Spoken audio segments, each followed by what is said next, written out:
Okay, we're gonna watch Monster Hunter World. Yeah, what he thinks of Monster Hunter World. And then it's only like 12 minutes. Yeah, so we're gonna watch Monster Hunter World video, Max0r video. I'm really excited to see it, because I've been playing Monster Hunter World lately and I really want to see how it is. Yeah? Yeah, it's not too long, it's like 12 minutes. Okay? Okay, let's watch it. Monster Hunter The World is an action-style third-person beat-em-up, slice-em-up, carve-em-up, drink-em-up, kill-them all, where you play as John World, or the Joker, and his normal cat, as we find and research the world's most amazing and charismatic megafauna so we can peacefully relocate them to the afterlife. Do you ever regret not being born in time to hunt Siberian mammoth? Or perhaps you're the kind of man who open carries to the zoo, waiting for the... Oh, wait, when this was out 2 years ago. When was Iceborne out?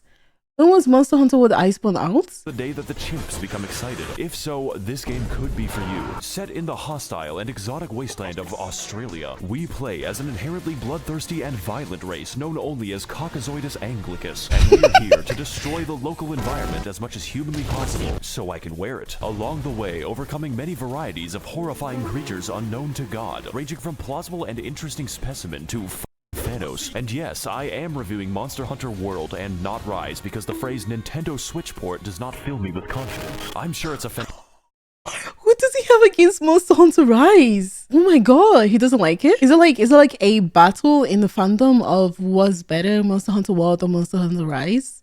Is there? At the end of 2018, Capcom announced a major expansion to Monster Hunter World as a Iceborne, which was released on September 6, 2019 for the PlayStation 4, Xbox One, and for Windows on January 9, 2020. Oh, Rise is meh in my opinion. Is it? Rise is fun. Rise as a port is so bad.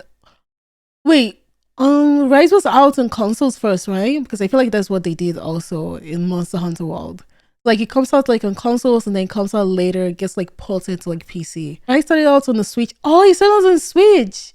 Ports from the Switch did not translate so well. Oh, so people didn't like that it got ported to PC really badly. Yeah. So yes, you're still stuck on 60 FPS with PC, so it looks worse than World. Holy. Fantastic game, but this looks like an excellent Gary's Mod map. So without further ado, it's time to explain to you my favorite animal cruelty simulator with a game attached to it.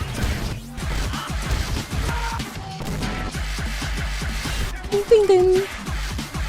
Rise was not that bad. I liked you could change like a weapon moves. Oh, just happy with Max's nickname for Oregon, Thanos. It's been so long since I've last seen my son lost to this monster. Forced in Fistmost, Mobster Chucker is a game about options because there's a few of them. At least 3 monsters are present in the game, possibly 94, and every one of them has 2 armor sets. To hunt after these amazing beasts and where to find them, you need to get into the mindset of our distant ancestors. You see, humans are what we call persistence hunters, which means we kill by running down our prey until they beg us for death. For reference, our closest competitors in a marathon are sled dogs and a horse. Imagine for a moment that you're this big turkey and it's almost time for Thanksgiving. After a long and arduous battle, you run away as far as you can, but every time you turn around, he's still there. And even worse, it's wearing your skin. This is the mentality you must adopt if you're to survive the wilds of Queensland. Now that he said it, I didn't see it that way before. Like the way like I get excited to like get like the armor of the new animal, I didn't see it that way, that like I'm chasing them with the skin on me. Oh my god. Okay. The mammoth deserves to be extinct because he was weak. We arrived to this new world of possibility known as the Denny's parking lot as part of the 5th Fleet of the Research Commission, exploring and murdering this vast continent to track down the whereabouts of an ancient elder dragon. Now, as someone from a country who killed millions of people so we could grow fucking veg... He played Red Dead Redemption? Oh my god, why didn't he make a video about it? He played Red Dead Redemption? I hope he makes one. I'll DM him to make one. I'm joking. This is offensive. So when I heard that these were doing it to find a lizard, I decided I would engage in genocide of my own volition. You will not need motivation to kill in this game. It comes about naturally, just like polio. And to bring about this timely demise, we are given a choice of 14 weapons, all of them completely different from one another, like the light bowgun and the heavy bowgun and the bow. But let me tell you, if I were stranded alone on a desert island, I would probably choose the gun. because the only people in this world that I trust are my two best friends, Smith and Wesley. This is why I chose the gun lance, which is what you think it is. Now, of course I could have chosen the literal machine gun, but playing with these weapons changes the game into a first-person shooter where the objective is to keep the gun away from your mouth. Instead, I was drawn to the insect glaive because 1, it lets me literally fly and the floor is paying taxes. 2, I get to lace a giant bee with C4 high explosives and throw it at people. And yes, there is an upgrade tree dedicated to bees. 3, I get to mount monsters, and that lets me spam custom dialogue at everyone in the game. Side note, you can fully customize your automatic call. What Chappie said is correct. Monster Hunter World was a lot of people's first Monster Hunter game, so they didn't understand the core game so differently stylistically to the ports. Oh, Max0r video 4 years ago, 420k. He made a Red Dead Redemption video? How many minutes is it? Callouts to preemptively diagnose the cause of your teammate's death, which is very funny, but your choice isn't just between weapon types, but also weapon elements. I won't get into it now since there are a few of them, but my favorites would have to include the dragon element, the sleep element, or even blast element. Every monster is weak to blast element. So with all these varied choices, chances are high that at least one weapon speaks to your specific mental illness. Just don't play the hunting horn unless you want Rock Band for engineering students. Don't worry, I know exactly why you're here. I too want to know what this thing's foreskin looks like on my mantelpiece. Fortunately, World has you covered. I haven't really explained this because it's in the title, but in this game you hunt monsters. This doesn't just mean killing them, although there is a lot of that. There's 2 ways to complete a hunt, Republican and Democrat. Both of them result in endless pay. Let me guess. Republican, you kill the animal. Democrat, you capture it. That's what he means.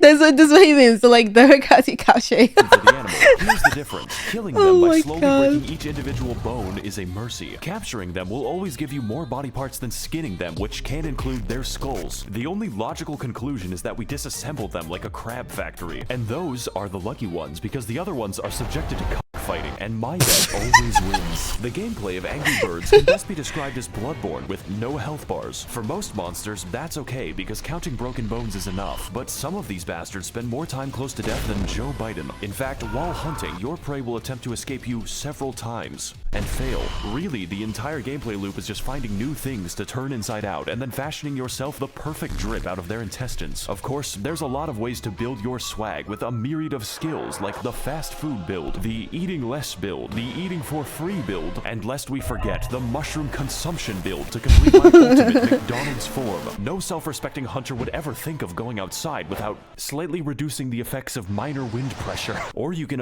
do damage, like a moron. Take your armor for a spin and throw a body in the bin. Repeat until you win. That's the entire game. This being said, there are complications. It's better to think of them not like video game enemies, but very stupid cats. And like cats, these bitches are territorial, sometimes even going so far as to beat each other to death while I'm fighting them. But I think my favorite example of this would have to be Mr. Nikon. This bastard is designed to wander into random battles, catch you in 4K HD, and then leave for literally no reason. And oh my god. Fancy, there's always Bazinga Goose, whose sole objective is tracking you down across the map to carpet bomb you for the crime of playing the game. Now, I don't normally play Monster Hunter since I'm more of a Connect 4 SpongeBob man, but the sheer variation on display here is really something. Every single animal has their own unique role, and mine is putting them into a museum. As a rule, for every single kind of beast, if violence does not work, use additional violence.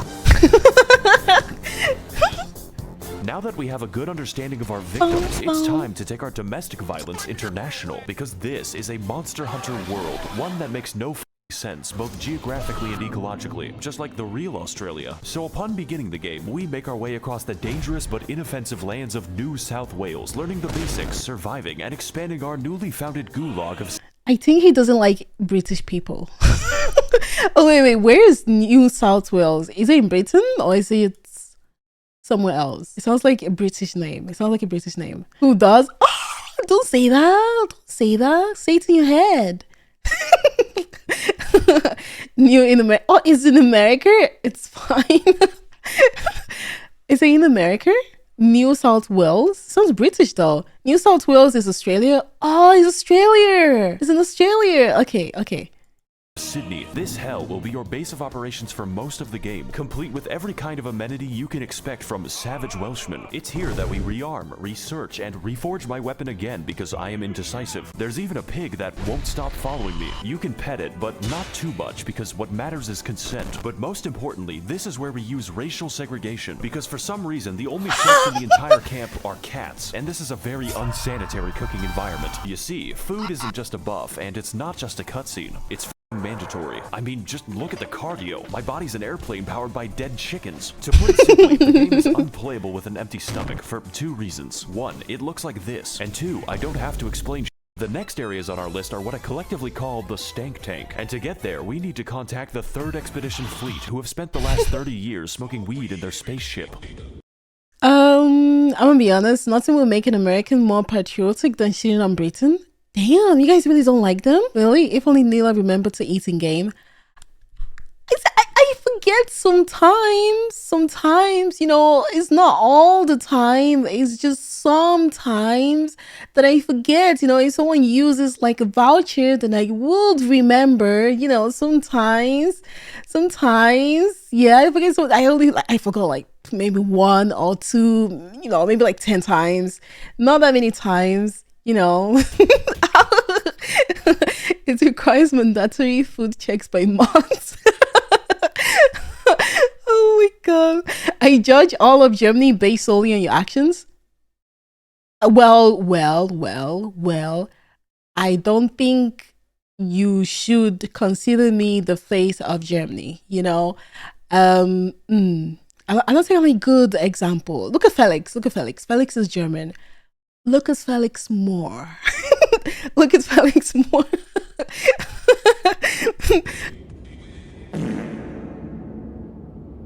I don't know why I'm paused here.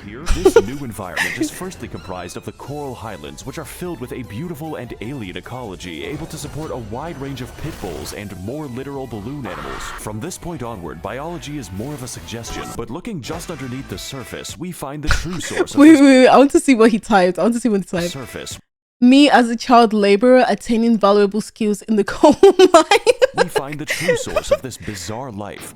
It's death. The Rotten Vale is an area built and designed to simulate San Francisco and is sustained only by the miracle of rotting corpses and feces. You may be asking yourself some important questions right now, such as, can the smell kill me, or how the As it turns out, every monster in the New World has an inherent instinct to die here, specifically, which begs the question, why do predators even exist if they can just wait? And also, yes, the stench physically hurts you. Technically, these are all the areas you need to beat the game, by about 30%, because upon entering our next area, Monster Hunter turns up the heat and scales every monster back to being threatening again. Yes, even the Great Jagrussi. That means more weapons, more armor, and even more temptation to kill every mammal larger than myself, again. It's safe to say that this game has a time requirement, so after 30 hunts or so, we finally arrive to the temperate lands of Western Australia. You know, the state that lost a civil conflict with flightless birds. Fortunately for us, biology is no longer a suggestion, it's a restraining order. We've got fish that swim through molten magma, lizards that eat rocks, and of course my personal favorite animal, Thanos. His main attack is the crush force of his rock-solid chin, although I do think they could have worked on the whole controlling the monster mechanic a little better. Thanos? Why the hell does he call him Thanos? Counter the fire. But among the many features of this game, we haven't even gotten close to the train wreck that is the story. After all, there is a reason we ventured into the land of unusual thermodynamics. It's just a really bad reason. Oh, because of his chin?